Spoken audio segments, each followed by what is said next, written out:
Pertama-tama kita buka aplikasi HackHMS terlebih dahulu. Setelah terbuka, kita membuat folder baru dengan mengklik File, New, dan di sana terdapat nama, deskripsi, dan lokasi penyimpanan yang harus kita isi. Untuk ketentuannya tidak ada, bisa diisi dengan keinginan kalian. Nah, setelah itu pada tutorial ini penyimpanan dilakukan di data D. Setelah semuanya terisi, mulai dari nama, deskripsinya, dan juga lokasi penyimpanannya, kita bisa tinggal klik create.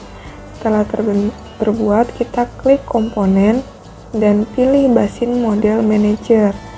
Setelah itu klik new dan create.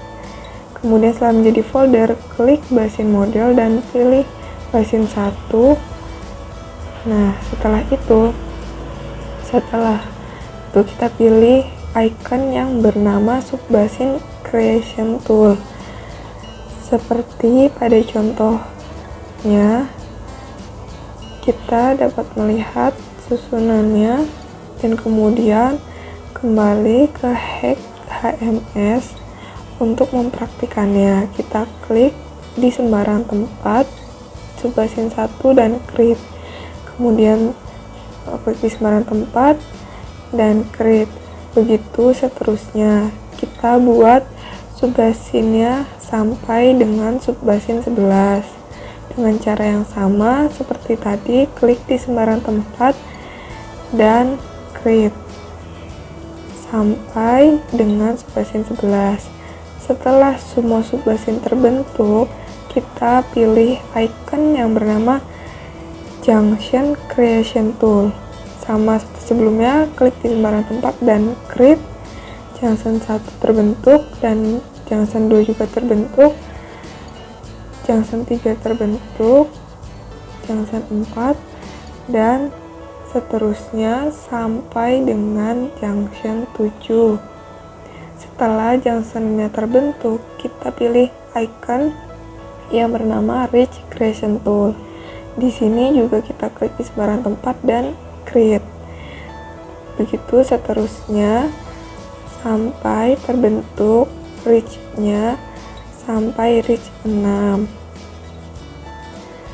Setelah semuanya terbentuk, subbasin, junction, dan reach-nya, mari kita menghubungkannya. Yang pertama kita hubungkan junction 1 downstream dan pilih reach 1, maka akan terhubung otomatis. Kemudian junction 2 juga sama downstream ke reach 2. Kemudian reach 2 downstream ke junction 3.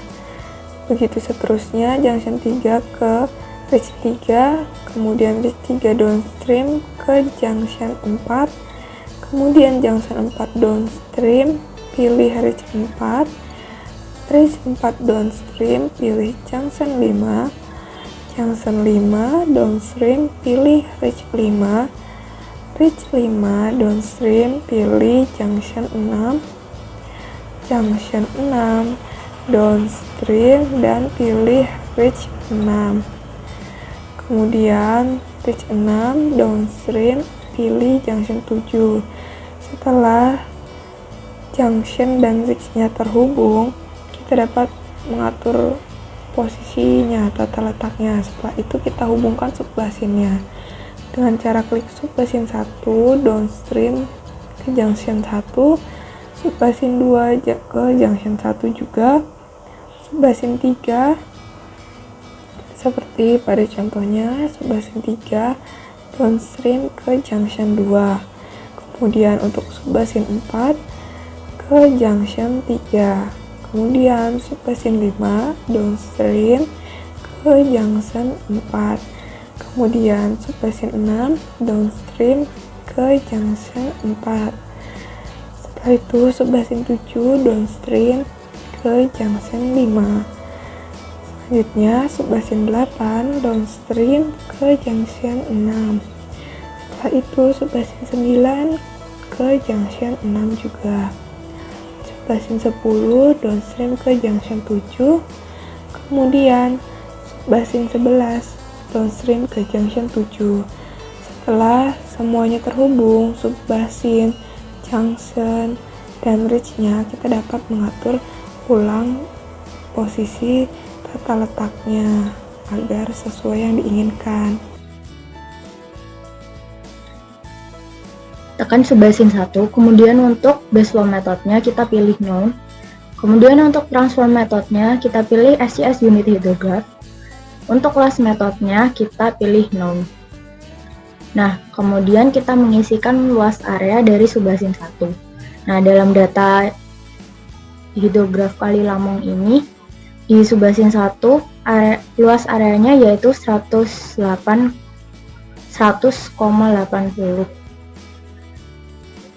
Nah, kemudian kita mengisikan log time minimalnya. Untuk subbasin 1 ini log time minimalnya yaitu 126,60. Kemudian kita beranjak ke subbasin 2. Nah, di subbasin 2 ini metodenya masih sama. Untuk baseflow method yaitu none, transform method yaitu SCS unit hydrograph, kemudian untuk loss methodnya yaitu none juga. Nah, lalu kita mengisikan luas area dari subbasin 2 yaitu 108,00. Nah, kemudian kita mengisi log time minimalnya yaitu 136,00. 138, maaf. Nah, kemudian kita beranjak ke subbasin 3. Metodenya masih sama. Untuk baseflow method yaitu none, transform method yaitu SCS unit hydrograph, kemudian untuk loss methods-nya yaitu none. Nah, untuk luas area di subbasin 3 ini yaitu 50,40. Kemudian kita lanjut ke pengisian log time minimal. Nah, log time minimalnya di sini 117,60. Kemudian kita beranjak ke subbasin 4, metodenya masih sama. Untuk baseflow method yaitu none, transform method yaitu SCS unit hydrograph, kemudian untuk loss methodnya yaitu none. Nah, untuk luas area dari subbasin 4 ini yaitu 72,00. Kita isikan terlebih dahulu. Nah, kemudian lanjut ke log time minimal yaitu 165,60. Kita isikan. Nah, kemudian kita lanjut ke subbasin 5. Metodenya masih sama. Untuk baseflow method yaitu none, transform method yaitu SCS unit hydrograph, kemudian untuk loss method yaitu none. Nah, untuk luas area dari subbasin 5 ini yaitu 144,00. Kita isikan dalam data. Nah, kemudian lanjut ke log time minimal. Nah, di subbasin 5 ini yaitu log time minimalnya 262,80. Kita lanjut ke subbasin 6. Caranya masih sama, yaitu baseflow method itu none, transform method yaitu SCS unit hydrograph, kemudian untuk surface method maksud saya loss methodnya itu none. Kemudian kita lanjut ke pengisian luas area. Di subbasin 6 ini luas areanya yaitu 57,60. Kita isikan. Lalu kita lanjut ke pengisian log time minimal. Nah, di subbasin 6 ini log time minimalnya 372,00. Setelah mengisi, kita lanjut ke subbasin 7. Metodenya masih sama, yaitu baseflow method yaitu none, transform method yaitu kita isi SCS unit hydrograph, kemudian untuk loss methodnya yaitu none. Nah, untuk luas area dari subbasin 7 ini kita lihat di data yaitu 36,00. Kita isikan dalam HMS ini. Nah, untuk log time minimalnya di subbasin 7 ini ada 231,60. Kita isi juga. Lalu kita lanjut ke subbasin 8. Untuk metodenya masih sama, yaitu none, baseflow method none, transform method SCS unit hydrograph, loss method yaitu none. Kemudian untuk luas areanya yaitu di subbasin 8 ini 61,20. Kita isikan. Kemudian untuk lifetime minimalnya yaitu 1335,60. Setelah ngisi, kita lanjut ke subbasin 9. Metodenya masih sama. Untuk base flow method yaitu 0, transfer method yaitu SCS unit hidrograph, untuk class method yaitu 0. Nah, untuk luas area dari subbasin 9 ini yaitu 57,60. Kemudian kita mengisi lifetime minimalnya. Nah, untuk lifetime minimalnya di sini 1410,60. Lalu kita lanjut ke subbasin 10. Nah, di subbasin 10 ini metodenya masih sama. Untuk base flow method yaitu known, transfer method yaitu SCS unit hidrograph, kemudian untuk loss methodnya yaitu known. Kemudian untuk luas areanya di subbasin 10 ini di data tertera 36,00. Kita isikan, kemudian lanjut ke lifetime minimal.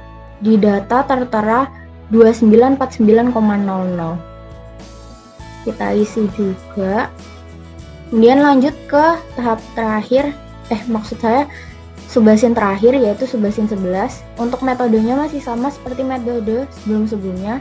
Untuk base flow method known, transfer method SCS unit hidrograph, kemudian untuk loss method yaitu known. Untuk luas area di subbasin 11 ini yaitu 28,80. Kemudian untuk lifetime minimalnya yaitu 2858,40. Kita isi. Kemudian setelah mengisi, kita akan lanjut ke langkah berikutnya. Untuk memasukkan data reads, kita menggunakan data kali lamong ini. Untuk read 1, caranya pencet read 1, kemudian pencet routing, ada tulisan lag dalam menit, kita ambil datanya read 1, dimasukkan sebesar 1233,60. Untuk read 2, masih dengan cara yang sama, routing, ambil data 173,40, dimasukkan pada tab lag dalam menit. Kemudian untuk read 3, ambil datanya 1785,00, lalu routing, masukkan datanya dalam lag menit tersebut. Untuk read 4 sama, ambil data, kemudian routing, isikan dalam lag dalam menit sebesar 1316,40.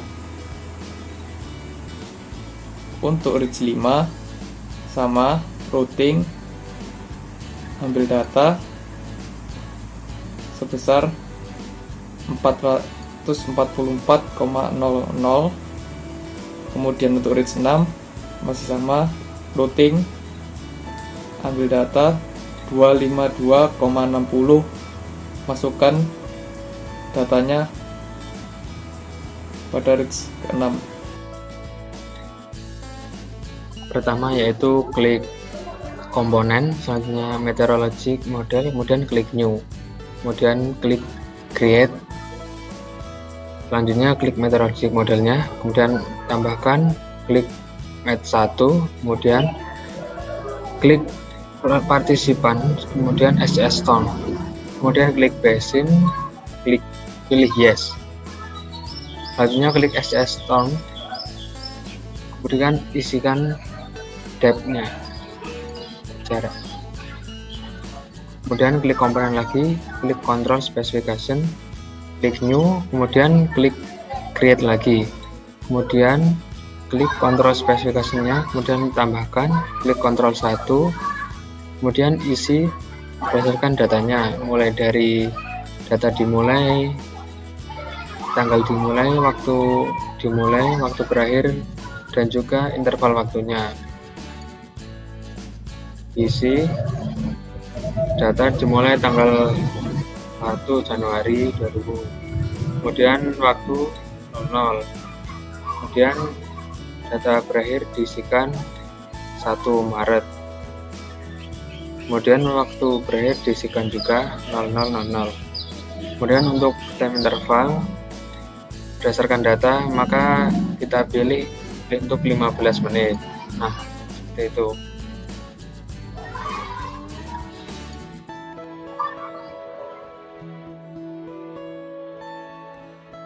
Itu cara untuk merun data. Klik compute, lalu create simulation run, next, lalu next, next, finish.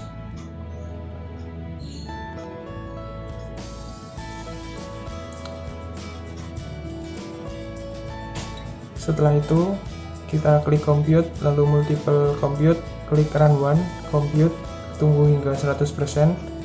Setelah itu di close.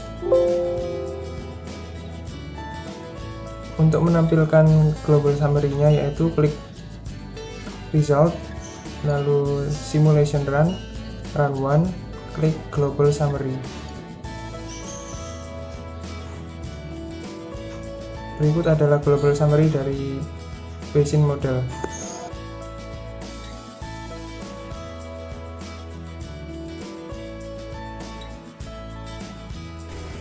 Berikutnya, cara memunculkan grafik pada tiap-tiap subbasin. Pertama, di sini ada tulisan result. Klik saja. Kemudian di sini ada folder simulasi run.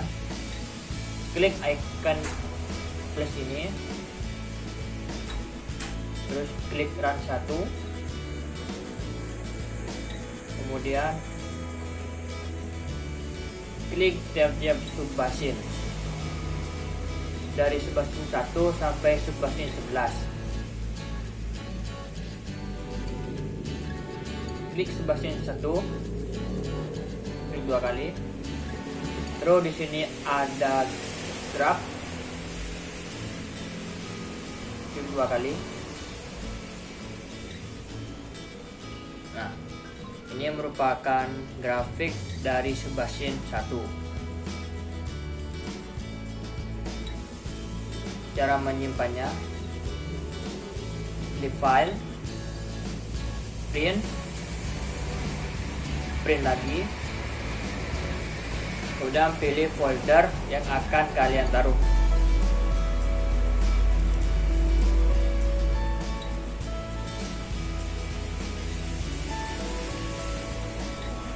Kita kasih nama grafik subbasin 1.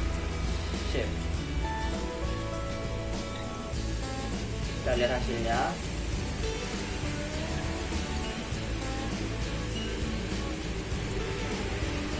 Nah, ini merupakan grafik dari perhitungan pada subbasin 1. Bisa dilihat.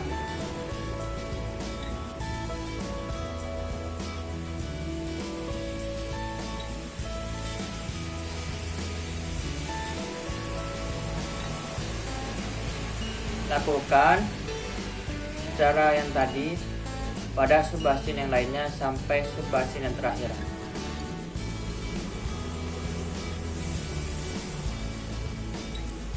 Begitulah cara mencari atau memunculkan grafik pada tiap-tiap subbasin.